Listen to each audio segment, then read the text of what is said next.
Hello everyone and welcome back to the Great Book of Grudges. My name is Nathan and we're back with another Total War Warhammer video. Today's topic are the Dark Elves and their missing units, heroes, lords and legendary characters. So without further ado, let's begin. So the Dark Elves themselves are one of those races which are near enough complete. Most if not all of their possible units have already been included, so this video will mostly be character heavy. But with that being said, there are two possible units that could be included into the Dark Elf army. First, we have the Manflayers, which could be considered a buffed up variant of the Shade. This would be your basic melee/range skirmisher unit with hand weapons and a hand crossbow. This unit would be able to fire on the move and possibly be decent enough in close combat whilst wearing light armor. However, there are two possible problems with this unit. Firstly, originally this was a regiment of renown, so you would have to bring this with a character known as Mengel Manhide. This was back in the days of the tabletop, of course, where maybe in this system it could be that we could get Mengel as a legendary hero character and this as a specific unit. The other thing is that there is a rogue army at the moment of Dark Elves known as the Manflayers, which directly take the unit's name and from the faction's actual origin. However, I think that's something kind of minor and they could just delete it. And lastly, in terms of units, we have the Sea Dragon. The Sea Dragons are dragons who are in servitude of the Dark Elves, where once they could fly, now they have lost that ability. Over the many years of servitude towards the Dark Elves, they have been twisted and reformed, where they now exclusively stay in the water.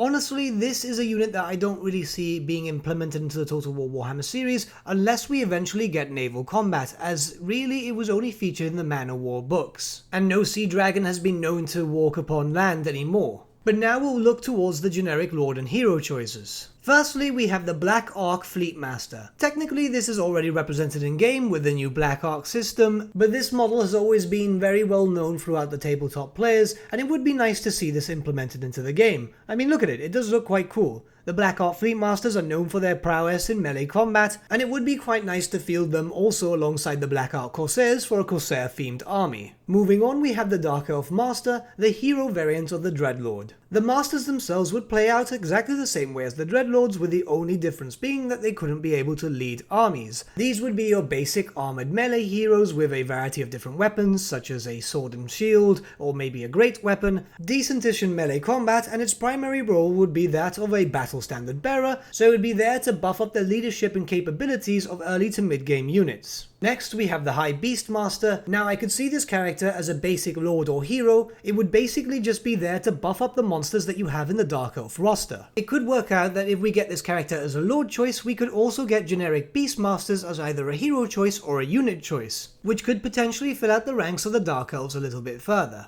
But with that, we've looked towards all the generic possible lords and hero choices. Now we move towards the named characters. First, we have Shadowblade, the chief of the Khainite Assassins. Yes, he's technically represented in the Total War Warhammer series already, but it would be better if he was implemented as a legendary hero choice, especially for that of Harganeth. He is in service of the crone Helebron, and it would make sense for him to be in servitude of her in the Total War Warhammer series. An interesting mechanic for this possible legendary character could be that of the Heart of Woe, which is directly translated from his tabletop rule. Should Shadowblade ever be slain on the battlefield, his body would then explode, doing massive damage to a small vicinity around his corpse. Another possible legendary hero choice would be that of Koron Darkhand. He is the captain of the Black Guard and one of the longest standing members of Malekith's personal army. Koron is a master with both sword and halberd, and possibly a interesting mechanic could be that before you actually begin a battle, you could choose what weapon he can begin the fight with. This might present to be an issue as we don't really get any changes when characters switch weapons and so on,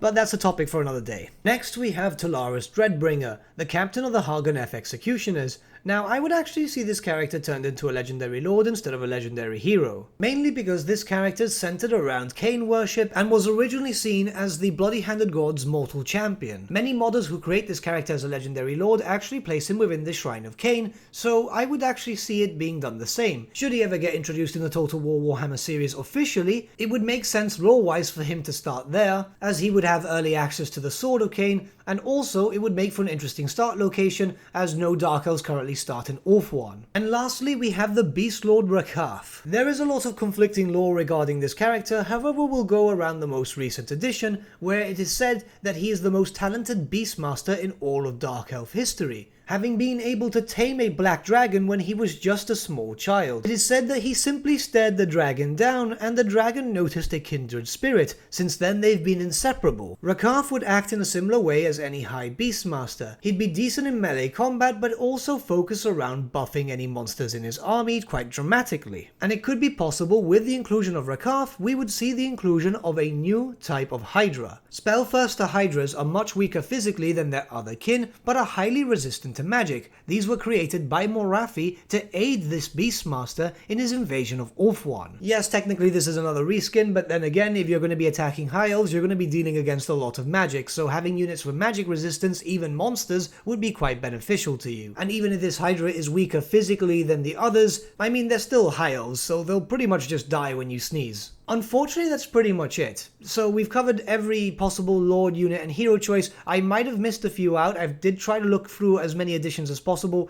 but the Dark Elves themselves are pretty much complete, to be honest. And the only way we'd actually see a bunch of new units implemented for the Dark Elves is if naval combat was introduced. But if I did miss any Lords, units, or heroes out that you're aware of, let me know in the comments below and tell me more or less what type of role they'll fill in the battlefield. But with that, my friends, we've come to the end of our video. Thank you so much for watching. If you did enjoy the video, might I suggest giving the video a like, or even subscribing to the channel, as it really does help us out. In the description section below, we have various different social media links such as Facebook, Instagram, and Discord, where you can get in contact with the Great Book team, talk to us about Total War, Warhammer, or just anything, really. Also in the description section below is an affiliate link with Element Games, where you could get loads of hobby-based products, not just Warhammer, for 10 to 25% off. Purchasing using this link and also using our special code, which is also in the description, supports the channel at no extra cost to you, which we think is rather cool. A big thank you to our patrons. Your support means the world to us. Honestly, it's amazing that people want to help a small channel like us grow and get to a higher level of content. A special thank you to our patrons Gibraltar LUSC and Ryan Bertsche for subscribing to us at our Fane level. Honestly, you guys are super cool.